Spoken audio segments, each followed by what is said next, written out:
hari umuryango ushobora kuvuga ati genda wenda bya bindi njyana bavuga ngo niko zubakwa ngo genda wihangane, ariko hari n'undi muryango ushobora kubyanga nyine ariko si umuntu yagukubita kugera nawe wenda gupfa mu rugo umuntu ari umukire.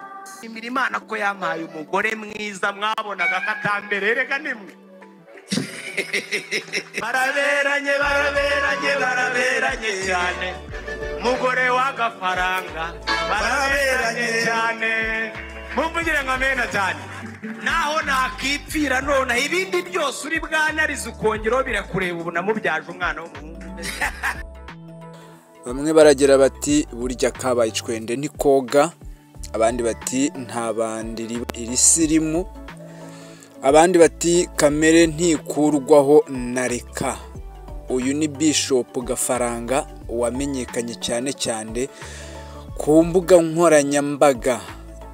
Bishop Gafaranga yamenyekanye muri komedi akina ukuri kwihishe mu bakozi b'Imana, yiyita Bishop Gafaranga ariko agamije kugaragaza amanyanga n'amafuti n'amakosa bikorerwa mu nzu y'Imana bikozwe n'abiyita abakozi b'Imana. Ubundi amazina ye ni Habiyambere Zakari, akaba akomoka mu karere ka Nyamasheke, akaba ari mu ntara y'Iburengerazuba. Uyu nguyu Bishop Gafaranga cyangwa se Zakari akaba yarashakanye n'umugore witwa Bahati Murava, Miss Bahati Murava. Bari bamaranye imyaka igera hafi kuri 3 kuko bashakanye hafi kuri 2 kuko bashakanye 2023. Uyu nguyu Bishop Gafaranga wagaragaye ku mbuga nkoranyambaga ari mu rukundo hamwe n'umugore we, ndetse anatangariza abantu ko bavugaga yuko uru rugo rutazamara kabiri ruzahita rusenyuka. Yabivugaga abikomoye ko abantu rimwe na rimwe bajyaga bavuga ati Bishop Gafaranga umudivorce watandukanye n'umugore wawe mubyaranye abana 3, mwamara kudivorsa mu mezi 3 yonyine ugahita ujya mu munyenga n'urukundo na Bahati. Rwose n'urugo rwawe ntiruzarama, ntabwo ruzamara kabiri, n'ubundi uyu mwana ugiye kuzamuriza amarira adashira, ugiye kuzamuhogoza ndetse no kumwangiza. Ibingibi rero byatumye Bishop Gafaranga ndetse na Bahati Murava bagenda bagaragara muri social media bagaragaza yuko bakundanye, bafitanye urukundo rutari rumwe rw'agahararo, ahubwo bari mu munyenga w'urukundo rwa nyarwo. Reka wenda reba nk'aha ngaha. Ntabwo ikibazo ari uko njye na Murava twakoze ubukwe, nta nubwo ikibazo naje gusanga ariko no divorce, ahubwo ikibazo niko twebwe ibintu batashobora gukora. Wamwizeye ute? Uzi gute yuko bitazamunana n'akaguta? Batanga abo yataye bakanabasobanura bati kandi nta mwana urutundi. Wizeye iki? Okay, umugore wanjye mwiza nkunda, abantu bavuze ko tutaberanye. Siko bimeze se? Yego, abantu bavuze ko mutaberanye rwose. Bereke ko tuberanye shari wanjye, turi kwa Irene.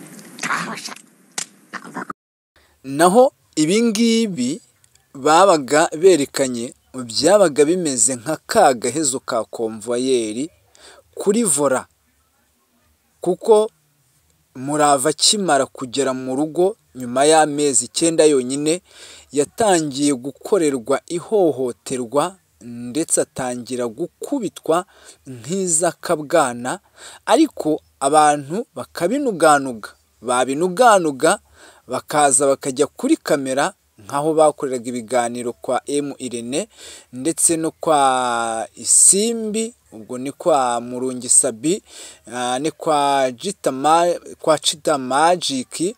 Hanyuma bakaza bagakora ibiganiro bagaragaza yuko bakundana, nyamara bimeze nka bya bindi umunyarwanda yavuze, aravuga ngo rurara rushya bwacya rukazima cyangwa se barara bahagaze bwacya bakicara.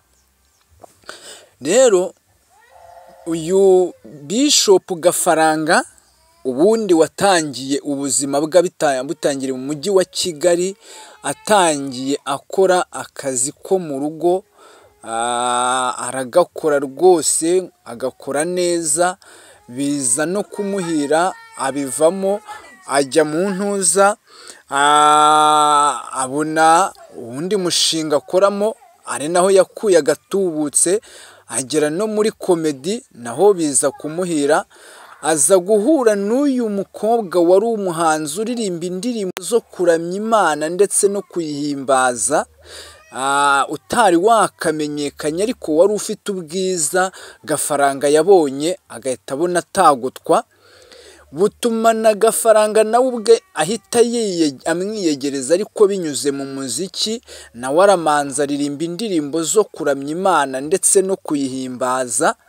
Baza guhura rero bakora urukundo, bamaze gukora urukundo biyemeza no gusezerana, dore ko Gafaranga yari yaramaje kwaka gatanya afite divorce nta kimukoma imbere.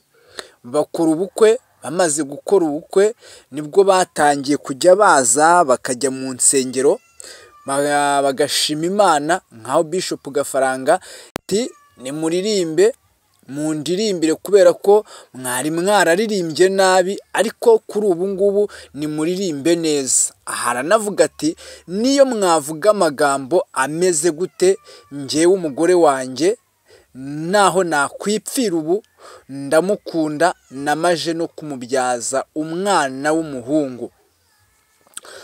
Rero amakuru ari hanze yamaze gutangazwa nuko Bishop Gafaranga ibyo yavugaga byari bimeze nka yanzogera iburira binjira ariko yikaguma hanze.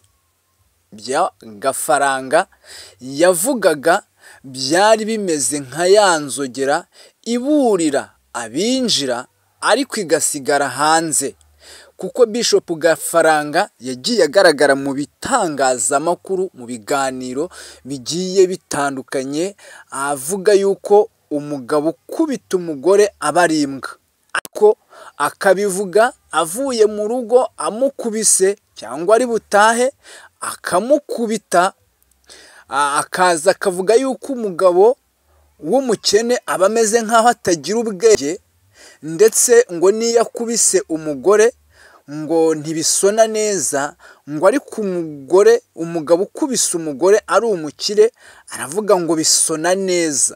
Uri kumva yabaga avuye mu rugo azi icyo akoze, cyangwa se ari bujye mu rugo azi icyo ari bukore. Kuri ubu amakuru afatika nagendanye nuko koko uyu Bahati Murava ari we watanze ikirego, asobanura neza iby'uko Bishop Gafaranga amukorera ihohoterwa, ndetse akaba amuhoza no ku nkeke, ku buryo ku itariki 27 z'ukwezi kwa kane yari agiye kuhasiga ubuzima. Amakuru y'uko Zakariya cyangwa se Bishop Gafaranga yatawe muri yombi niyo kuko yagerageje no guhamagara umuvugizi wari murangira Dr. Thierry, bivuga ko hajemo no gushwana abantu ntibabimenye bya gushwana ukwe hagati ya Irene Sabye ndetse na Chita. Imibanire yabo yaratangiye kuzamo agatotsi kuva nyuma y'igihe gitoya babanye, ariko biza guhindura isura ubwo yatangiye no kuzanamo ibintu byo kumukubita. Ubwo buzima bubamo, ariko YouTube arabigabanya. Yego. Do kuza ku karubanda kwira uruta abantu babanye neza, nyamara bitameze neza mu rugo. Aje kuza gukomera, amakuru akavuga ko kugira ibyo yabyihanganiye, ndetse buri gihe yahoraga amubwira ko ngazamwica. Amakuru avuga ko Gafaranga uko yamaraga kumukubita yaramubwiraga ngo isaha yawe ntiragira, ati wowe nzakwica. Ubwo rero muri iryo joro niho navuga ko byabaye, niba nabyita finali. Iryo joro Nganeti yagombaga gupfa. z'ukwezi kwa kane kuko mu isaha y'isaa sita z'ijoro amakuru avuga yuko yamusanze mu rugo aramubwira ati inzu yabo ni etaje ati zamuka hejuru uze nkubwire aramuniga bimara akanya.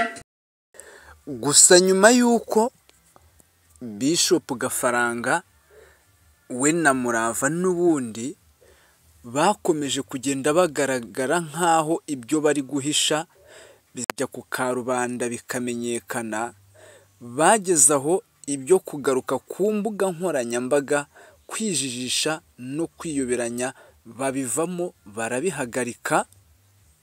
Ahasigaye Gafaranga akaba ari we wenyine wari usigaye aza ku mbuga nkoranyambaga aza kugira inama, kunenga abandi bantu bagenda bagaragarwaho n'ingeso zitari nziza.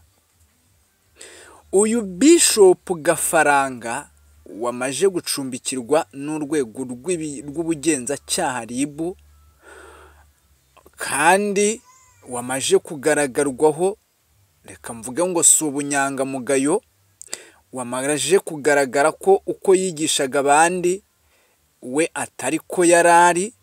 Mbese muri make wagaragaye ko ari Bishop Gafaranga koko, kuko iyo yigishaga cyangwa se muri komedi yakinaga Bishop Gafaranga asebya abandi bapasitoro, abandi bavuga butumwa, abagaragaza nkaho koko ari inyamabi. Kuri ubu nawe yamaze kuba inyamabi, yamaze kugera muri RIB, amabi ye yagiye hanze ko atarabaniye neza umugore yamukoreraga ihohoterwa. Ibi ngibi kandi biragaruka ko ubwo Bishop Gafaranga atari ubwa mbere ashenye urugo, ari ubwa kabiri arushenye, biraza guhita bivuga ese ni ukubera iki kubaka ingo ze byamunaniye akaza kubaka iz'abandi, akumva ko iz'abandi arizo azashobora? Ese si kwaba kumeze nka kwa kundi bavuga ngo ni ukwirukanka mu ntabire y'uwatabiye? Kuko ntubuze imvune ibirimo, kuko na Bishop Gafaranga yaza kumenya imvune iri mu ngo abarimo kwita abagabo ngo bakubita abagore ngo nimbwa, nawe yakagombye kuvuga ziga akavuga ati ibi bintu wasanga. Ariko ikibazo ni uko abantu bakunda kugaragara neza cyane, abantu bakunda kugaragara neza, ndetse rimwe na rimwe ugasanga bavuga ibitandukanye n'uko bo ubwabo bari. Uri kumva? Bavuga ibitandukanye n'uko bo ubwabo bari, n'uko bo ubwabo batekereza cyangwa n'uko bagaragara. Bishop Gafaranga rero wari inyangamugayo, uzwi neza, ukundwa na benshi, wabaye ikirangirire n'icyamamare, bikamuviramo no kuba umujejeta faranga, kuko kubona umuntu waje i Kigali akora ko mu rugo akaba yarasigaye aba muri etaje, ni bya bindi bavuga ngo ni Imana ikura ku cyavu. Usibye yuko n'ubundi abo umwami yahaye amata nibo bamwimye amashyi, n'ubundi Imana yamuvanye ku cyavu ntiyakomeje gukoza isoni, agaragaza neza yuko ibi bintu, agaragaza neza yuko ibyo avuga bitandukanye n'uwo ari we. Nyemerera nkushimire wowe wabanye natwe, wowe wakurikiranye ibiganiro byacu ndetse n'inkuru zacu 5/5. Uramutse inkuru wayikunze kanda like, niba kandi ari wayisangiza kora share, niba hari igitekerezo cyangwa inyunganizi nyarukira muri comment, niba ari bwo bwa mbere ubonye ibiganiro byacu kanda subscribe kugira ngo tujye tubana no mu bindi biganiro bikurikiye. Amahoro ndetse n'imigisha biva ku Mana Data wa twese nibibane nawe. Shalom, shalom.